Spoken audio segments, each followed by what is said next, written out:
വിശുദ്ധ മത്തായി എഴുതിയ സുവിശേഷം അധ്യായം 6 1 മുതൽ 18 വരെയുള്ള തിരുവചനങ്ങൾ. മറ്റുള്ളവരെ കാണിക്കാൻ വേണ്ടി അവരുടെ മുമ്പിൽ വെച്ച് നിങ്ങളുടെ സൽക്കർമ്മങ്ങൾ അനുഷ്ഠിക്കാതിരിക്കാൻ സൂക്ഷിച്ചുകൊള്ളുവിൻ. അല്ലെങ്കിൽ നിങ്ങളുടെ സ്വർഗസ്ഥനായ പിതാവിങ്കൽ നിങ്ങൾക്ക് പ്രതിഫലമില്ല. മറ്റുള്ളവരിൽ നിന്ന് പ്രശംസ ലഭിക്കാൻ കപടനാട്യക്കാർ സിനഗോഗുകളിലും തെരുവീഥികളിലും ചെയ്യുന്നത് പോലെ നീ ഭിക്ഷ കൊടുക്കുമ്പോൾ നിന്റെ മുമ്പിൽ കാഹളം മുഴക്കരുത്. സത്യമായി ഞാൻ നിങ്ങളോട് പറയുന്നു, അവർക്ക് പ്രതിഫലം ലഭിച്ചു കഴിഞ്ഞു. നീ ധർമ്മദാനം ചെയ്യുമ്പോൾ അത് രഹസ്യമായിരിക്കേണ്ടതിന് നിന്റെ വലതു കൈ ചെയ്യുന്നത് ഇടതു കൈ അറിയാതിരിക്കട്ടെ. രഹസ്യങ്ങൾ അറിയുന്ന നിന്റെ പിതാവ് നിനക്ക് പ്രതിഫലം നൽകും. നിങ്ങൾ പ്രാർത്ഥിക്കുമ്പോൾ കപടനാട്യക്കാരെ പോലെ ആകരുത്. അവർ മറ്റുള്ളവരെ കാണിക്കാൻ വേണ്ടി സിനഗോഗുകളിലും തെരുവീഥികളുടെ കോണുകളിലും നിന്ന് പ്രാർത്ഥിക്കാനാണ് ഇഷ്ടപ്പെടുന്നത്. സത്യമായി ഞാൻ നിങ്ങളോട് പറയുന്നു, അവർക്ക് പ്രതിഫലം ലഭിച്ചു കഴിഞ്ഞു.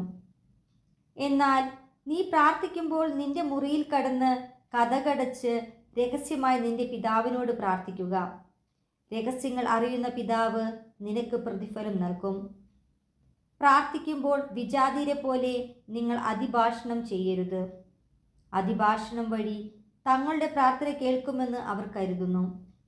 നിങ്ങൾ അവരെ പോലെ ആകരുത്. നിങ്ങൾ ചോദിക്കുന്നതിന് മുമ്പ് തന്നെ നിങ്ങളുടെ ആവശ്യം നിങ്ങളുടെ പിതാവ് അറിയുന്നു.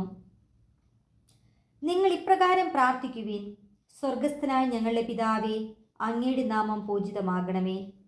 അങ്ങയുടെ രാജ്യം വരണമേ. അങ്ങയുടെ ഹിതം സ്വർഗത്തിലെ പോലെ ഭൂമിയിലുമാകണമേ. അന്നന്ന് വേണ്ട ആഹാരം ഇന്ന് ഞങ്ങൾക്ക് നൽകണമേ. ഞങ്ങളുടെ കടക്കാരോട് ഞങ്ങൾ ക്ഷമിച്ചതുപോലെ ഞങ്ങളുടെ കടങ്ങൾ ഞങ്ങളോടും ക്ഷമിക്കണമേ. ഞങ്ങളെ പ്രലോഭനത്തിൽ ഉൾപ്പെടുത്തരുതേ, തിന്മയിൽ നിന്ന് ഞങ്ങളെ രക്ഷിക്കണമേ.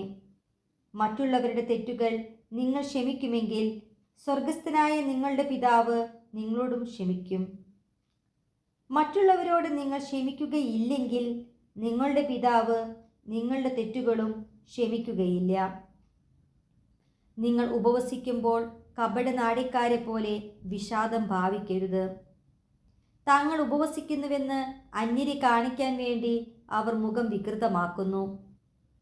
സത്യമായി ഞാൻ നിങ്ങളോട് പറയുന്നു, അവർക്ക് പ്രതിഫലം ലഭിച്ചു കഴിഞ്ഞു. എന്നാൽ നീ ഉപവസിക്കുന്നത് അദൃശ്യനായ പിതാവല്ലാതെ മറ്റാരും കാണാതിരിക്കുന്നതിന് ശിരസിൽ തൈലം പുരട്ടുകയും മുഖം കഴുകുകയും ചെയ്യുക. രഹസ്യങ്ങൾ അറിയുന്ന പിതാവ് നിനക്ക് പ്രതിഫലം നൽകും.